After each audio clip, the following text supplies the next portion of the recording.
Our next speaker this evening is someone that I've only known for a little while, but yet I feel like I've known him for much, much longer. My experience of him is, as I would say, is he's an old soul. And for as short a period as I've known this gentleman, he has been an inspiration to me for as much as what he does out in the world, making a difference with people, as he is willing to walk his talk. And I'm very happy to have him share a story with you this evening of his own journey from the shadows to the spotlight here tonight on the Momondays stage. Ladies and gentlemen, please welcome Mr. Don Scott.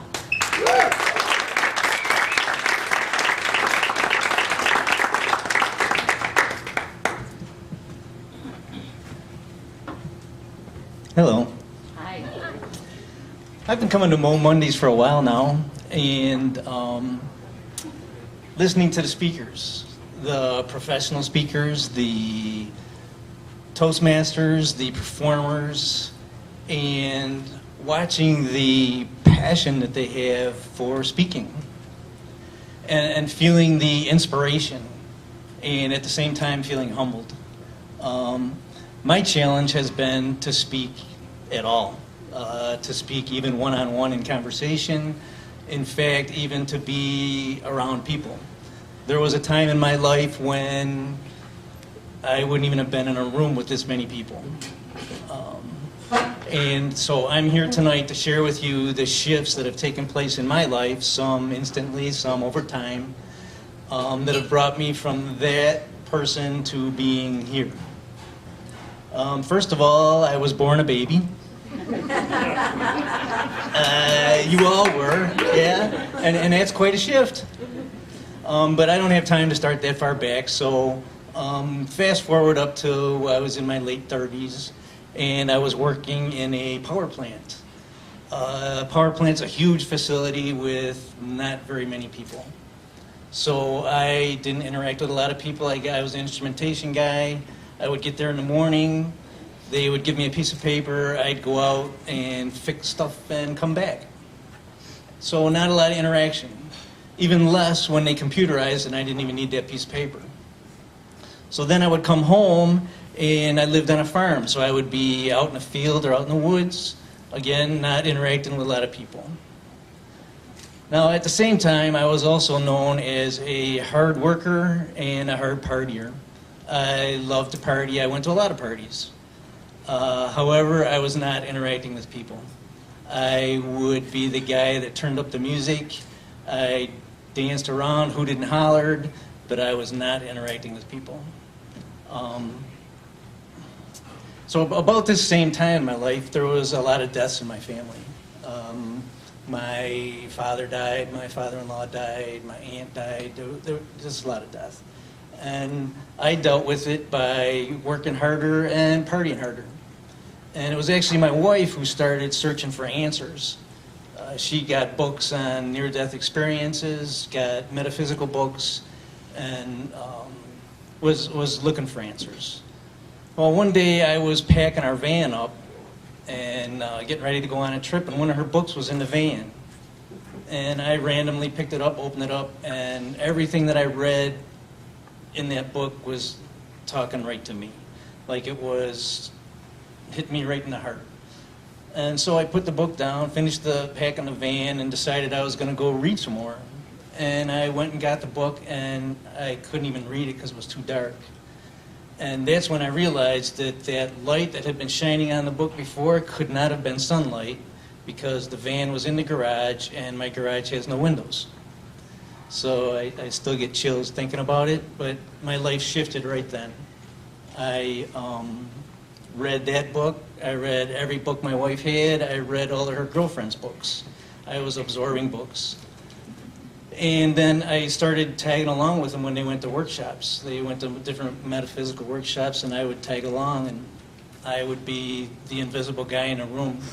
A lot of times I was the only guy in a room, but nobody would even know I was there. In fact, a couple weeks ago, I was teaching yoga at a weekend retreat that happens every year, and one of the students had a souvenir that they had with them years ago that they had all their classmates sign. And she was explaining to me, and I said, yes, I know I was there. And she said, no way. She knew everybody that was there. And she wouldn't believe me until I showed her my signature on her little stuffed animal that I was there. And so she hadn't even seen me. So back up to the group that went to the workshops. One day they invited me to go to a party. And I said, yeah, sure, I was always up for a party. So we got to the party and I was very disappointed. It was a psychic party. And they told me to just relax and go into this room, everything was taken care of, and that the woman would talk to me. So she started to explain to me all these gifts and abilities that I had. And my response basically was, yeah, right. And so at one point she asked me if I had any questions. And I said, yeah, okay, what's going on with my hands? Because my hands had started getting physically hot, cooking hot, hot to the touch. So hot that my daughter would come and ask me to touch my hands just to warm her up. And she says, you're a healer. And my response basically was, yeah, right. So she went on to explain that I could transform people's lives just by putting my hands on them, physically, emotionally, on a lot of levels. And that my mere presence in a room could bring calm and peace to a room. And that a lot of these experiences that I was having, a lot of people didn't have. And that later on in my life, I would be telling stories about them. She left out the part that it would be the rooms full of people. I probably would have ran screaming from the room. But so I was pretty intrigued by what this healing could possibly be. I didn't really know what healing was. And so there was a group of people that had a service once a month, and they incorporated hands-on healing as part of the service. So I decided to experience it. So I went and I sat on a bench, and when the person got down around my heart area, I didn't know whether my heart exploded or I fell off the chair or what exactly happened. And it was great, though. It was good. It was another instant shift in my life. So I started studying hands-on healing. I studied the healing arts of the Far East. I studied Reiki, I studied, which is Tibetan. I studied Shiatsu, which is Japanese. I studied Qigong, which is Chinese. And I didn't just study it, I started living it. I did the meditations, I did the exercises. And I found through all this that I didn't have to feel everything. That I had been so uncomfortable around people because I was wide open and I could feel everything. And I learned I didn't have to do that. And I learned that if and when I did choose to feel other people's stuff, I could feel it out here and not right inside, so it didn't have to affect me as much. And I also learned that it was possible to cultivate your energy and to the point where you could gain a strength that's beyond physical strength. And like, for instance, right here is a very tender, it's a kill spot in martial arts.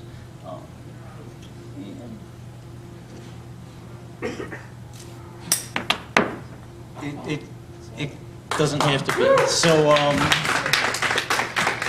So then shifting to the speaking part, a shift that took a little longer, that happened over time, I started noticing that when I spoke, people listened, and pretty soon people started asking me to tell them what it is I do, and pretty soon it was groups of people, and with the help of some mentors and teachers, I ended up, now I teach the healing arts, and also I found out that the latest shift that I made was I got my massage therapist license, and last June I left my job, and now interacting with other people is what I do. And so now I still feel uncomfortable at times, and actually there's times that I'm actually kind of afraid. And as recently as like 15 minutes ago. And so I've learned that that if I show up, the magic happens, and I'm going to keep showing up and transforming people's lives with my touch and with my presence and with my words. So thank you for listening.